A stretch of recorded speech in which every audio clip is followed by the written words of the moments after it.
Dans cette vidéo, aujourd'hui, je vais, comme chaque mois, vous faire un bilan du portefeuille PIC, vous montrer la performance du mois dernier, mais vous verrez aussi en 12 mois, en 3 ans, en 5 ans et depuis l'origine, quelle est la performance de ce portefeuille. Et surtout, à travers cette vidéo, j'aimerais vous partager un constat, c'est que parfois, il est plus intéressant de perdre à court terme pour pouvoir gagner à long terme. C'est ce que je vais vous démontrer 2 fois dans cette vidéo. Restez bien jusqu'à la fin puisque je vais faire une démonstration étape par étape en utilisant 2 caractéristiques du portefeuille. Alors, on commence tout de suite par le partage en toute transparence de la performance du portefeuille PIC. C'est le 2e mois d'affilée qu'il est en négatif. Vous pouvez retrouver sur la chaîne YouTube la performance du mois de janvier, qui était moins intéressante que celle-là, ou pire. Et là, donc, sur le mois de janvier, on est à moins 0,3%. Hier après-midi, j'ai eu pratiquement l'ensemble des clients de ce portefeuille pour faire un bilan mensuel, comme tous les mois, et pour leur expliquer l'origine de cette performance négative depuis quelques mois. En fait, dans le calcul de ce portefeuille, dans la stratégie, nous sommes ce que l'on appelle en hors marché. Depuis déjà 4 mois, si je ne dis pas de bêtises, nous ne sommes plus du tout positionnés par rapport à des obligations long terme ou par rapport à des actions, quelle que soit la zone géographique. Tout simplement parce que le portefeuille a apparemment anticipé, a senti qu'il y avait des petits problèmes, je parle surtout depuis le début de l'année, avec les mini-cracks sur les indices américains, européens. La guerre, je ne pense pas que mon portefeuille l'avait anticipé. Alors, donc on voit que c'est vraiment un portefeuille que j'ai construit pour le moyen long terme, pour ceux par exemple qui veulent travailler, enfin pas travailler, mais améliorer l'épargne qu'ils vont utiliser pour soit leur retraite, donc à 10, 15, 20, 30 ans, soit pour des projets d'ici 5 ans. Et donc d'avoir un apport, par exemple, plus intéressant pour éventuellement faire un prêt immobilier. Bon, donc là, on voit que l'on est dans un petit creux. Ce que je voudrais vous montrer ici, c'est là, c'est la courbe et c'est les chiffres de ce portefeuille en hors marché. En hors marché, j'utilise un ETF américain, un ETF d'obligations américaines court moyen terme, c'est-à-dire 7 ans, plutôt que d'être en cash. Pourquoi? Je vais vous montrer ça. Donc, c'est l'origine de la perte ou de la baisse, parce qu'il n'y a pas de vente, mais de la baisse du portefeuille depuis quelques mois. Ce que je voudrais vous montrer ici, c'est, vous voyez donc dans le tableau en haut, on a le CAGR, c'est-à-dire la performance annuelle, qui est, ici, si j'étais resté en cash, j'aurais 15,5% de rentabilité moyenne par an depuis 16 ans, depuis 2006, donc c'est même 17 ans. Et on voit qu'à droite, j'ai un max drawdown, c'est-à-dire la baisse maximum qui est pratiquement à moins 20%. Donc retenez juste ces deux chiffres, plus 15,5 et moins 20%. Plus 15,5 en moyenne par an, moins 20%, la pire baisse sur une année. Maintenant, si j'utilise non pas le cash, mais un ETF, dont je vous ai donné les caractéristiques il y a quelques minutes, voici les performances sur le long terme. On est presque à 17%. J'étais historiquement depuis plus d'1 an à plus de 17% par an en moyenne, mais comme depuis 2 mois je suis en négatif sur ce portefeuille, je viens de passer en dessous du 17%, donc je suis ici à 16,8%. Donc une meilleure performance que si j'étais resté en cash. Intéressant. Si j'étais resté en cash, à court terme, j'aurais pas eu ce mois de janvier et ce mois de février négatif. Le cash ne perd pas. Je ne parle pas par rapport à l'inflation, en dehors de l'inflation. Là, le TF que l'on utilise, à court terme, est moins intéressant que le cash. Mais déjà, on voit que depuis l'origine, c'est-à-dire depuis 2006, je gagne plus de 1% de plus par an en moyenne. Et pour ceux qui connaissent l'importance de l'effet cumulé, on sait que plus 1,3% de plus par an, ça a un impact énorme sur la période Comment est-ce que je le sais? Regardez ici, en démarrant à la même date, en janvier 2006, en prenant un portefeuille de 10 000 $, j'arrive donc avec cette stratégie à 121 000 $, c'est-à-dire que x12. Si je reviens uniquement en cash, j'aurai au bout de la même période, non pas 120 000 et des brouettes, mais 101 000.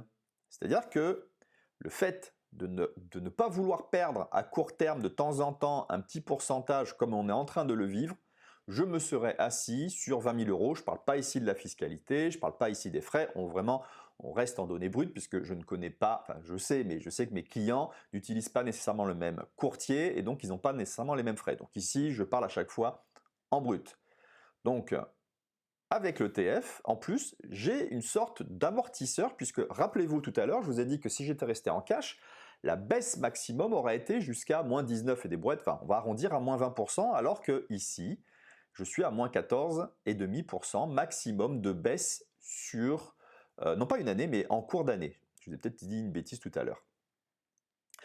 Donc c'est ça où c'est intéressant. Première démonstration que je voulais vous faire, c'est que c'est sûr que je ne vais pas faire des ventes ce mois-ci sur l'abonnement à mon portefeuille, puisque les personnes vont me dire « Jérôme, t'es bien gentil » et je les comprends tout à fait, et moi-même, je me poserai des questions. Tu es en train de nous montrer que ton portefeuille à court terme n'est pas performant, en effet, mais ce que je voulais montrer, et ce qui était l'objectif de cette réunion qu'on a eue hier avec les clients, c'était de leur dire « Voilà, vous avez le choix, je suis transparent, vous avez la possibilité de rester en cash ou de passer sur cet ETF obligation court moyen terme, 7 ans.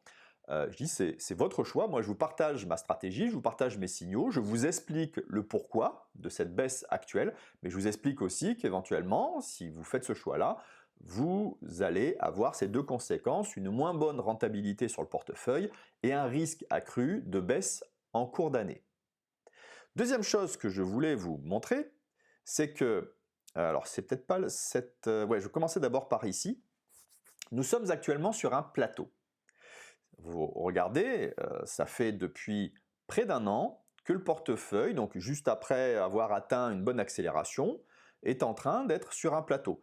Si vous regardez ici, je vous ai mis donc de 2016, 2017, 2018, je ne sais plus quelle année, parce que là j'ai pas, c'est une photo, donc je ne peux pas mettre la souris dessus pour regarder exactement l'année. Mais on voit que par le passé, ce portefeuille a eu aussi des plateaux, c'est-à-dire un moment où il n'évolue pas, il stagne. Ce que l'on voit donc ici, plus en détail, puisque je vous ai mis les performances année par année. Donc 2022, c'est en cours d'année, donc ça c'est vraiment ce que l'on a depuis le début de l'année, moins 2,41, mois de janvier et mois de février cumulés. Ce que l'on voit donc sur la troisième colonne, le retour, la performance du portefeuille sur une année complète. Donc sur 2021, plus 12%, sur 2020, plus 36%, mais si on remonte à 2019, l'année complète, plus 4%, ce qui est une sorte de plateau. Et l'on voit surtout en 2015-2016, plus 3,28 et plus 1,65%. Ce n'est pas un portefeuille, et c'est pour ça que je veux avoir à chaque fois les futurs clients par téléphone, pour bien leur expliquer que ce n'est pas une moyenne. Ah, j'ai une petite poussière dans l'œil, excusez-moi. Ça va être désagréable pour parler avec une poussière dans l'œil. Bref, je vais souffrir pour vous. Le mec qui en a l'impression qu'il est en train de se battre contre des rhinocéros dans la savane. C'est pour ça que c'est important pour moi d'avoir les personnes au téléphone pour leur dire ce n'est pas plus presque 17% systématiquement par an. C'est à 3 ans, 5 ans, on va avoir au moins une année très performante qui fait que sur la moyenne, je reviens ici à la performance, voilà, sur 3 ans, je fais plus 50%, c'est-à-dire que si j'avais mis 100 000 €, au bout de 3 ans, j'aurais eu 150 000 €. Là, je parle à chaque fois du passé. Donc, c'est ça que je voulais démontrer, c'est à la fois à court terme, ce portefeuille ne fait pas qu'augmenter, on le voit ici dans ce graphique, il y a des chutes, mais il n'y a pas une année négative complète, d'année civile. Ce que je vous montre ici, hein, c'est, pardon, non, ici on ne le voit pas, c'est ici qu'on le voit, voilà, le worst year, mais c'est parce que là on est sur 2022 uniquement sur 2 mois, donc ce n'est pas encore significatif.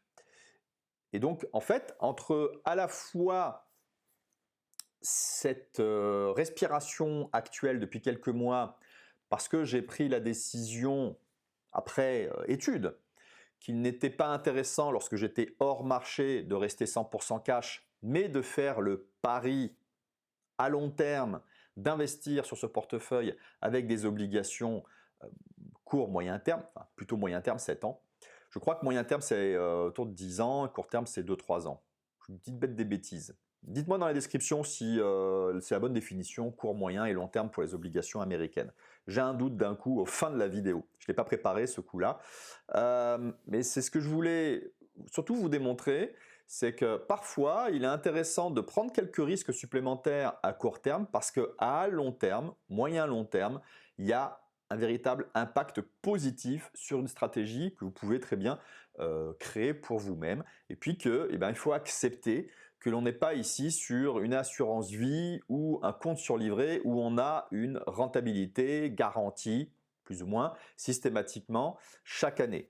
Ici, on a une très grosse performance, pratiquement 17% par an, avec des moments de recul, avec des moments de respiration, et que l'idée, c'est de trouver, d'optimiser pour que on fasse quelques petits risques. On est sur du risque, hein. On peut se permettre de prendre du risque. Enfin, c'est ce que je considère sur ce portefeuille-là, parce que ce n'est pas de l'argent dont j'ai besoin pour dans 3 mois ou dans 6 mois. Ce n'est pas mon argent en fonds de sécurité, c'est pour mes projets à moyen et surtout à long terme.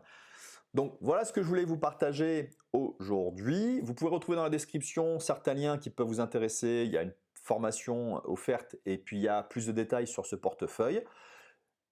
Ici, pardon, vous avez une vidéo qui vous est suggérée et on peut continuer tout de suite la discussion. En cliquant dessus, on se retrouve et on continue la discussion.